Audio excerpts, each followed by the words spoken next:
Hello guys, I'm Remy Stiliero. Tuturuan ko lang po kayo kung paano mag-boost sa inyong page. Ganito lang po yan. Pagkatapos nyo po ilagay or gumawa po kayo ng inyong magandang caption, no? Doon sa ipopost nyo sa inyong page.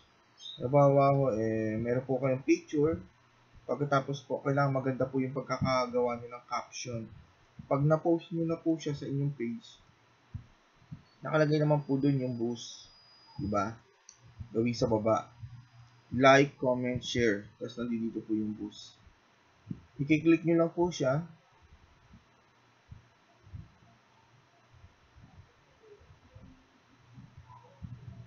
Then, ayan. Nandito lang po yun kung paano ba? Yun. Kunwari lang po ito ha. Kunwari ito po yung ibubus nyo. Sinabi rito kung ano ho ba yung people, your choice, targeting 18 to 65 years old. Ayan. Kaya po siya sa 280 pesos sa loob ng 7 days. No? Bali,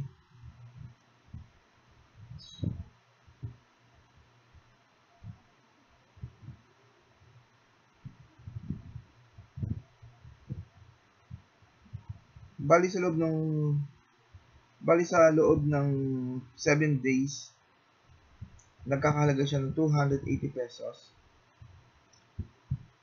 Meron kang 14,000 people na titingin sa'yo.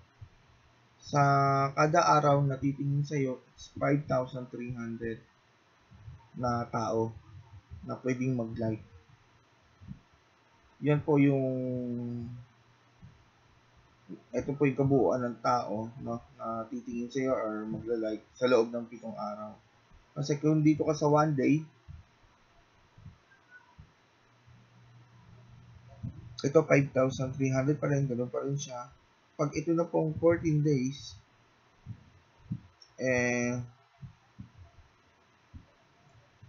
yung average no na araw-araw na gagastos ay 20 pesos. Araw-araw po yan. Yung ending ng inyong pagbubus May 19. Kung ngayon po kayo mag-uumpisa, pwede nyo na naman ho yung palitan. Halimbawa ho, gusto nyo mas malaki pa sa 5,000. Dito kayo kunwari sa 7,000.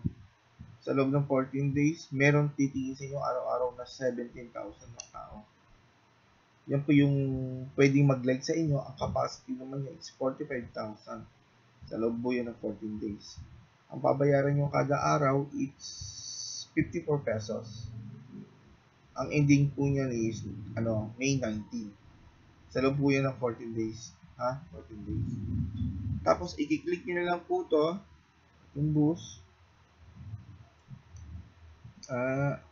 Prepaid balance,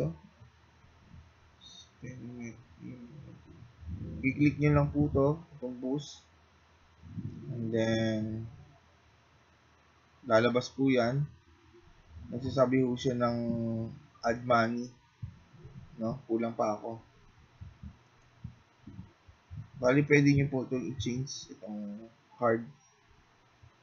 Kung meron po kayong BDO, yun po i-type nyo. Ay, bali po kasi ang BDO ko ay meron siyang ano ba tawag dito? Mastercard. Kaya ho po pwede yung aking BDO. Ita-type ko lang po dito yung niya, yung number ng Mastercard ko. Yun lang po. Kaya po pwede sa akin yung BDO. Kailangan ho, pag meron kayong BDO, piliin niyo po yung merong Mastercard. Para ho sa ganun, mas maganda. Kahit na Mastercard lang po yung pwede yung BDO nyo. Tapos, kiklik nyo lang po, automatic na po yan. Ganun lang po siya kasimple. Ganun lang kadali. Hindi po siya mahirap. Kaya, kayang-kaya nyo ito. Sana po meron po ako natutunan sa inyo. And thank you.